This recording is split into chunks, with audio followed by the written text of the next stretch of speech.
আজকের শব্দটা বেশ কাজের, ইনান্ডেট। চলুন জেনে নেওয়া যাক এর মানে কি। আচ্ছা, কখনো কি এমন হয়েছে যে প্রচণ্ড বৃষ্টিতে রাস্তাঘাট সব পানিতে তলিয়ে গেছে? এই ছবিটাই কিন্তু আমাদের আজকের শব্দটার মূল।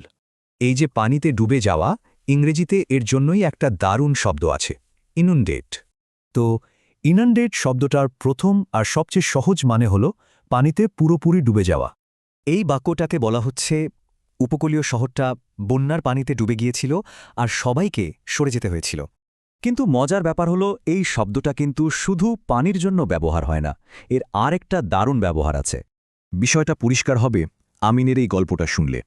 চলুন দেখি কি হয়েছিল ওর সাথে। ধরুন আমিন একটা বড় প্রজেক্ট পেয়েছে, আর হঠাৎ করেই তাকে এক গাধা ইমেল আর নতুন কাজ দেওয়া হলো। আমিনের অবস্থাটা এমন হলো যা সে যেন কাজের নিচে চাপা পড়ে যাচ্ছে, একদম দিশেহারা। শহরটা যেমন পানিতে ডুবে গিয়েছিল, ঠিক তেমনি আমিনও কিন্তু কাজে ডুবে গেছে, দুজনই ইনান্ডেটেড। এটাই হলো ইনএন্ডেট শব্দটার দ্বিতীয় মানে, কোনো কিছু অনেক বেশি পরিমাণে এসে কাউকে অভিভূত করে ফেলা। এই বাক্যটার মানে হল ছাত্রটি বাড়ির কাজ আর প্রজেক্টের ডেডলাইনের চাপে একদম জর্জরিত ছিল। একটা কথা কিন্তু মনে রাখতে হবে, ইনান্ডেটেড হওয়াটা সবসময় একটা খারাপ বা চাপের অনুভূতি বোঝায়। আমাদের প্রতিদিনের জীবনেও কিন্তু এমনটা হয়। যেমন ধরুন অনেক বেশি ইমেল বা কাস্টমারের প্রশ্ন আসা।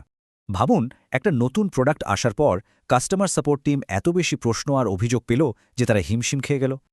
আবার দেখুন, সোশ্যাল মিডিয়া আমাদের বিজ্ঞাপনে ভরিয়ে দেয়, তাই না? তখন ফোকাস করাই মুশকিল হয়ে যায়। তাহলে চলুন এক নজরে দেখে নিই। ইনান্ডেট মানে পানিতে ডোবা, আবার কোনো কিছুতে দিশেহারা হয়ে পড়াও বোঝায়। একটু ভেবে দেখুন তো, শেষ কবে কোনো কাজ বা তথ্যের চাপে এমন নাজেহাল অবস্থা হয়েছিল?